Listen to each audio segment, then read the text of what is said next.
Bonjour. Alors, à la dernière leçon, nous étions déjà dans la Genèse, nous avons vu le récit de Caïn et Abel. Oui.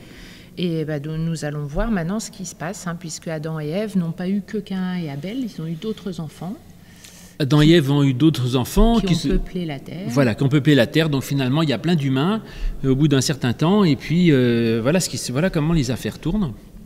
On va le voir en Genèse au chapitre 6. Ce sera l'histoire de Noé et de l'arche de Noé et du déluge. Au chapitre 6, alors lis-nous. Verset 5. L'Éternel vit que la méchanceté des hommes était grande sur la terre, et que toutes les pensées de leur cœur se portaient chaque jour uniquement vers le mal. L'Éternel se repentit d'avoir fait l'homme sur la terre, et il fut affligé en son cœur. Et l'Éternel dit : j'exterminerai de la face de la terre l'homme que j'ai créé, depuis l'homme jusqu'au bétail, aux reptiles et aux oiseaux du ciel, car je me repens de les avoir faits. Alors, effectivement, l'humain est devenu perverti, comme il dit, il est devenu mauvais, et Noé est présenté comme le seul bien, c'est ce qu'on va voir. Donc, continue un peu au verset 8 et 9. Mais Noé trouva grâce aux yeux de l'Éternel. Voici la postérité de Noé. Bon, la postérité, après, c'est tous les descendants. Donc la terre était corrompue et Noé était le seul bien, et Dieu dit à Noé au verset 13. Alors Dieu dit à Noé : la fin de toute chair est arrêtée devant moi, car ils ont rempli la terre de violence. Voici, je vais les détruire avec la terre. Fais-toi une arche de bois, de gopher. Tu disposeras cette arche en cellules et tu l'enduiras de poids en dedans et en dehors. Voici comment tu la feras. L'arche aura 300 coudées de longueur, etc. Tout comment on doit construire l'arche. Il y a tout le plan. Donc voilà l'histoire. Donc effectivement, l'humanité est mauvaise. Dieu dit finalement c'est une horreur, j'aurais mieux fait de rien créer du tout. Il décide de détruire toute l'humanité mauvaise. Mais comme Noé était gentil et sage et bien comme il faut, et il veut sauver Noé, et en même temps il ne veut pas tuer tous les animaux. Donc ça, on va le voir après, je ne sais pas si on va tout lire, mais on va vous raconter. C'est-à-dire que Dieu va dire à Noé donc, de construire une arche, c'est-à-dire un gros bateau énorme, et puis de rentrer dedans, et de faire rentrer un couple, vous savez, de chaque animal, de girafes, de lions, de tigres, de machins, etc., pour sauver tous les animaux, parce qu'eux, ils y sont pour rien, qu'ils puissent se reproduire. Et après, il va faire pleuvoir pendant 40 jours, et donc toute l'humanité sera noyée, sauf Noé, qui était un homme de bien. Alors, comment expliquer ce texte où on voit un Dieu qui n'est pas très gentil, qui est un peu méchant et qui a envie de détruire tout ce qu'il a construit ? C'est assez embêtant, je dois te dire, parce que c'est vrai que l'idée de ce Dieu qui se dit « les gens sont méchants, je vais tous les tuer », c'est pas tout à fait l'image qu'on a du Dieu de l'Évangile, le Dieu du Christ dans l'Évangile, Dieu qui vraiment nous accompagne et nous aime, et même du Dieu qu'on avait vu à propos de Caïn, puisque Caïn était meurtrier, et Dieu lui dit que c'est pas bien, mais il le protège quand même. Donc il y a quelque chose qui ne va pas. Alors il y a plusieurs solutions pour dire. Il y en a une qui est malhonnête, mais je la dis quand même. C'est de dire en fait Dieu y est pour rien, et il fait un déluge, et il dit aux gens construisez-vous des arches. Les gens avaient qu'à se construire des arches, pourquoi ils n'en ont pas construit? Donc c'est de leur faute. Oui, il l'aurait dit à tout le monde, il n'y a que Noé qui aurait écouté, quoi. Et puis même Noé, quand il construisait son arche, les autres auraient pu dire tu fais quoi Noé là? Il dit je construis une arche, il va y avoir un déluge. Donc tous ceux qui étaient justes, ils n'avaient qu'à construire une arche et ils auraient été sauvés. Ça veut dire qu'ils n'ont pas écouté, ils ont voulu en faire qu'à leur tête en disant j'écoute pas ce que dit l'homme de Dieu. Et voilà, il faut écouter ce que dit l'homme de Dieu, parce que lui, il vous explique comment on peut se sauver. Bon, c'est moyen comme idée, mais parce que Dieu regrette quand même d'avoir fait l'humanité, c'est pas bien. L'autre solution, c'est un peu plus technique, c'est de dire qu'en fait, la Bible, c'est pas un peuple qui comprend dès le début qui est Dieu, mais c'est une découverte progressive d'un Dieu. Au début, les Juifs, dans l'Ancien Testament, au début de l'Ancien Testament, ils avaient l'idée d'un Dieu qui pouvait punir et qui pouvait être violent. Et progressivement, on arrive à la fin du Nouveau Testament, avec Jésus, d'un Dieu qui est tout pardon, tendresse, amour, grâce et gentillesse, et qui ne fait jamais de mal. Dieu n'est qu'un Dieu de bonté, de grâce, et Dieu n'est jamais source d'aucun mal. Et donc il y a un changement. Donc ça, on peut dire, c'est un texte ancien dans lequel on croyait encore que Dieu pouvait punir les méchants. Mais en fait, on va voir que tout à l'heure, ça se finit bien, puisque après, Dieu finalement sauve Noé, puis à la fin, on va dire qu'il promet jurer qu'il ne fera plus jamais de mal à l'humanité. Et donc on peut dire que ce texte, c'est le texte qui permet de faire passer d'une ancienne idée de Dieu qui punit à la nouvelle idée de Dieu qui, au contraire, est un Dieu qui ne punit jamais, puisqu'à la fin, Dieu dit, c'est promis juré, je ne ferai plus jamais de mal à l'humanité. Et peut-être que même ce texte a été écrit par les hommes d'église de l'époque, parce que tout le monde croyait que Dieu punissait, et donc ils ont un peu inventé une histoire pour leur dire, écoutez, voilà, c'est Dieu lui-même qui dit qu'il faut changer, en fait, donc ne croyez pas que Dieu puisse punir, parce que Dieu ne punit pas. Donc voilà, ça c'est les deux hypothèses possibles. En tout cas, à la fin, je dirais, ça se finit bien. Donc Dieu, finalement, promet qu'il ne fera plus jamais de mal, et c'est le Dieu dans lequel nous croyons. Mais souvent, tu dis, voilà, dans la Bible, il faut essayer de dire, bon, bah, qu'est-ce que ce texte peut m'apporter à moi aujourd'hui et maintenant ? Est-ce qu'on ne peut pas interpréter ce déluge comme un problème qui nous arrive dans notre vie ou une catastrophe, et que notre vie, il faut la construire, la bricoler pour pouvoir surmonter aussi les problèmes qui nous arriveraient grâce à la parole de Dieu. Oui, c'est bien ça. Je crois effectivement que, en fait, quand on fait le mal comme le peuple là, finalement on finit par être noyé par le mal. Il y a un passage comme ça dans le Nouveau Testament, c'est devenu un proverbe qui dit « Qui sème le vent récolte la tempête », c'est-à-dire quand on ne fait que de semer de la violence, de la haine et de la jalousie, finalement on s'auto-détruit soi-même. Donc c'est pas que Dieu détruise, mais c'est qu'on s'auto-détruit. Et alors comme il y a toujours quand même du mal en nous, il dit, écoutez, il faut construire quelque chose qui te permette de flotter au-dessus de toute cette misère de notre vie, tous ces mauvais sentiments, toute cette haine, toute cette perversion. Il faut que tu arrives à flotter au-dessus de ça. Et ça, c'est pas évident, c'est un travail à faire qu'on fait en écoutant la parole de Dieu. Et donc construire l'arche, c'est ce que nous faisons nous, à chaque fois, essayer de construire notre foi, notre confiance à Dieu, notre sens de l'amour, notre reconnaissance. Et donc on construit notre foi petit à petit. Et quand on construit ça, on peut arriver à flotter au-dessus de toutes les noirceurs de l'existence, le mal qui est autour de nous ou qui nous touche. Mais ça demande du travail, hein, c'est pas évident. C'est parfois long, donc il faut être patient aussi, ça c'est vrai. Alors, une fois qu'ils sont sur l'arche, qu'est-ce qu'ils vont faire ? Alors, ils vont attendre. Ils vont attendre 40 jours, on dit, c'est ça ? Ils vont attendre 40 jours et 40 nuits. Et puis, finalement, Noé en a un petit peu assez. Et donc, voilà la fin du déluge. On peut lire, si vous voulez, au chapitre 8. Enfin, l'histoire du déluge, vous pourrez la lire vous-même, on ne vous lit pas tout. Hein, c'est au chapitre 7, les versets 10, 12 et 15, 24, l'histoire du déluge.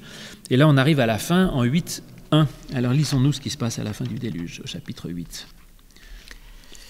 Dieu se souvint de Noé et de tous les animaux et de tout le bétail qui était avec lui dans l'arche. Et Dieu fit passer un vent sur la terre et sur les eaux, et les eaux, s'apaisèrent. Les sources de l'abîme et les écluses des cieux furent fermées, et la pluie ne tomba plus du ciel. Les eaux se retirèrent de dessus la terre, s'en allant et s'éloignant, et les eaux diminuèrent au bout de 150 jours. Voilà. Donc l'eau, il a plu pendant 40 jours, mais il reste sur le bateau plus longtemps. Hein. Et donc Noé attend impatiemment que l'eau rebaisse. Alors comment il va savoir que le déluge est fini ? Alors il va utiliser les oiseaux qui sont dans son arche. Il va envoyer une colombe. Et la première fois, la colombe va revenir, donc il suppose qu'elle n'a pas réussi à trouver d'endroit pour se poser. Il attend un peu, il l'envoie une deuxième fois, et ce coup-ci, elle revient, je crois, avec une petite branche d'olivier. Oui. Donc il se dit, tiens, il y a de la végétation qui commence à sortir de l'eau. Et la troisième fois qu'il envoie la colombe, elle ne revient plus. Donc ça veut dire qu'elle a réussi à trouver un endroit pour faire son nid. Voilà. Et il suppose qu'il va pouvoir trouver une terre sèche, du coup. Voilà, alors il va trouver une terre sèche, le sommet d'une montagne, on raconte, qui s'est posé, on dit que c'est sur le mont Ararat, qui est en Arménie, c'est ça ? À côté de la Turquie. Et donc il se pose là, et donc Noé va descendre de son arche, donc avec tous les animaux. C'est ce qu'on a au chapitre 8, au verset 15. Alors Dieu parla à Noé en disant : « Sors de l'arche, toi et ta femme, tes fils, et les femmes de tes fils avec toi. Fais sortir avec toi tous les animaux, de toute chair qui sont avec toi, tant les oiseaux que le bétail, et tous les reptiles qui rampent sur la terre.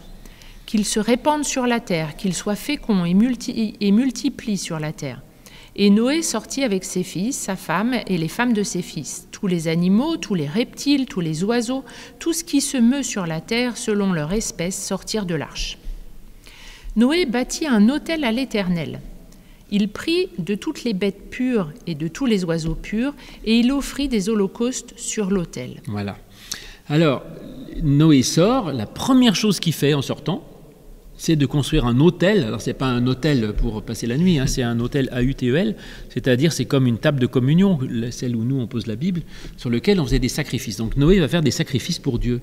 Donc on avait déjà parlé de ces sacrifices la dernière fois à propos de Caïn et Abel, donc ça veut dire quoi ? C'est qu'on prend ce qui nous semble le plus précieux et on l'offre à Dieu. Oui, il offre quelque chose à Dieu, c'était sa façon de faire un culte à Dieu. Donc le premier sentiment quand il a une chance, c'est de remercier Dieu. Ça, c'est quand même très beau. Moi, je trouve que c'est formidable de pouvoir rendre grâce. On dit remercier Dieu. Nous, on ne fait pas de sacrifice, mais c'est par la prière, en donnant à Dieu un peu de temps, en pensant pour remercier Dieu pour toutes les grâces qui nous sont faites. Donc, c'est quand même très bien que le premier auquel Noé pense en sortant de l'arche, ce soit Dieu, et ce ne soit pas de se goinfrer de groseilles, de framboises ou de myrtilles, je ne sais pas ce qu'il trouve, ou d'olives qui poussent là. Donc, première chose qu'il donne, c'est à Dieu. Ça, c'est formidable. Et puis après, donc au chapitre 8, au verset 20, voilà ce que nous vous avions annoncé tout à l'heure, c'est Dieu qui réagit et qui dit ça.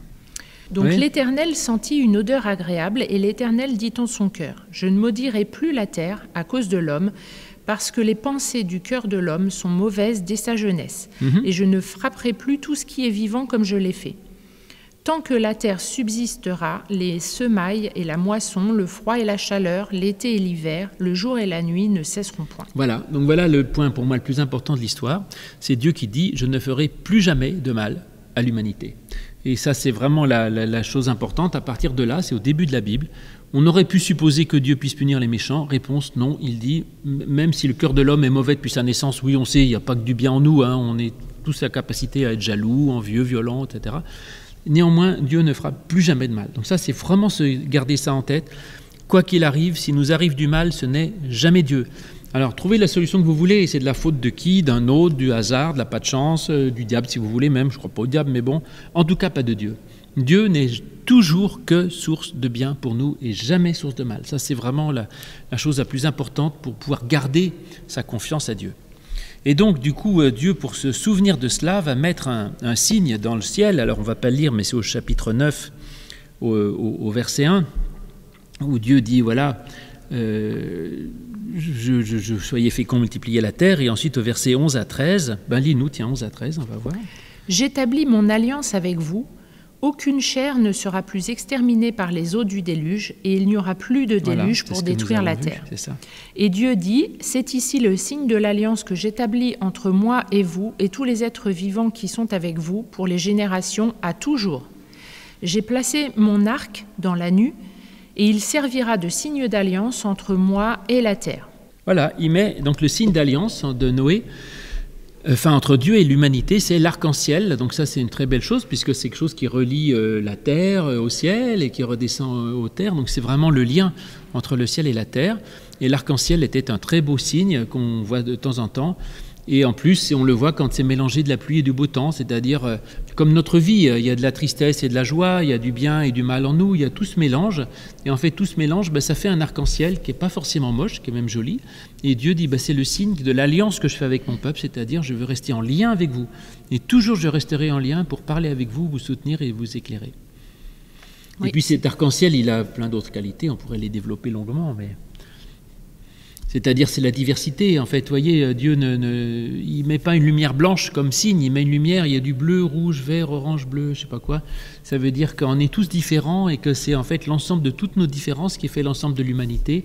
Et Dieu ne cherche pas à ce que tout le monde soit pareil, mais chacun a sa particularité et Dieu recueille tout ça comme étant le signe de ce qu'il aime dans l'humanité. Donc chacun de nous, on est un petit morceau de l'arc.